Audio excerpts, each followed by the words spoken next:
I'm sitting here trying to remember. Tonight is my 3rd, 4th, or 5th year anniversary here. I have no clue how many years I've been coming here. My first night was erotica night, and I didn't know it when I walked in. And I looked around and said, what the hell am I walking into? I mean, it was, everyone who was here was in something black, lacy, or cut down low, except me. Last year I wore my flannel nightgown and my fuzzy slippers and said, this is as erotic as it gets at my age. That being said, Lady Antoinette, she's a widow, poor thing, in her black veil. She comes out every year on erotica night. Now, it's true, because I went online and there is a disgusting little video of a praying mantis being devoured during copulation. The male praying mantis cannot copulate while its head is attached to its body. I see all the men going, ugh. The woman initiates sex by ripping the male's head off. This is not strictly a poem, but it's an observation. She says to him, you can trust me, I'll never hurt you. Was that a scream of pleasure? Talk about losing your head over someone. This will obviously be a one-night stand. I can see you don't use your brain where sex is concerned. Song playing in the background. What I did for love. How will we know if the children look like you? What do you see in me, honey? Whisper love words to me. No sense offering you a cigarette, is there? Thanks for the good time. Thanks for the good time. Not quite so tall, very bloody, and formerly handsome. You're not going to call me tomorrow, are you? Why you meant laugh because you said all. Well, the kicker was I sent this to my daughter, and my sweet, adorable daughter, I said, Mom, that's disgusting. I can't believe you wrote all that stuff. And 5 minutes later, as I knew I would, I got an email back with her list.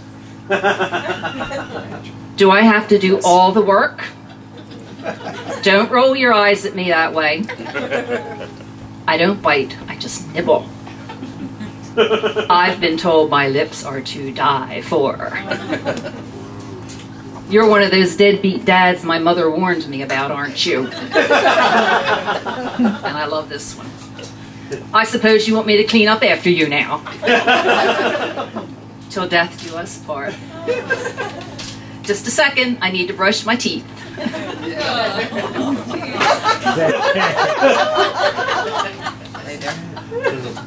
You know, a little foreplay never hurt anyone, except Ralph and John and Henry and Zach and Tyrone and Lee and Billy and Alan and all you guys who are laughing. I don't suppose you'd cuddle when we're done. And riding over here tonight, I thought of one. He says, be my Valentine. And she says, not tonight, honey, I'm not hungry.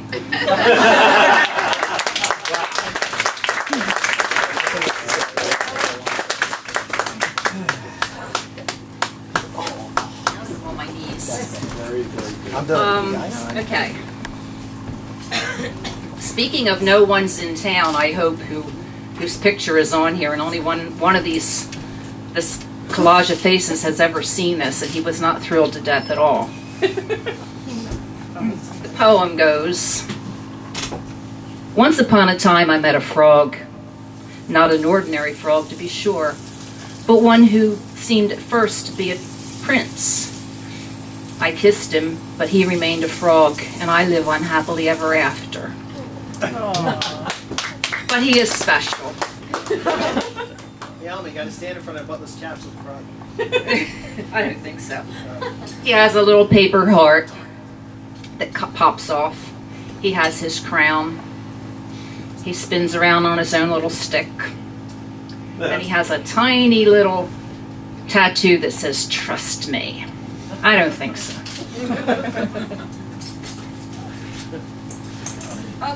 I'm losing things tonight here. So I just lost this thing. Okay. Now that you've met all my animals, thank you, Jack, I'll just read one actual poem. Forbidden Fruit, or Eve's Dilemma. The apple highest on the tree tempts the most, beyond reach, but never far from dreams. Smooth, larger than the others, curly leaves framing the glorious colors. Sure to be the sweetest, the most tasteful. Look up and dream of having it warm in your hand and biting its flesh. Ways to reach it exist, but is an imagination often more rewarding than reality? Will a wind, strong and insistent, drop it into your eager hands?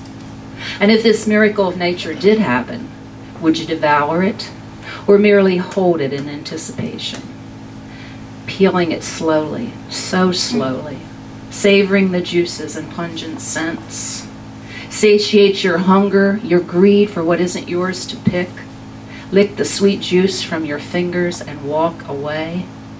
Oh, a worm!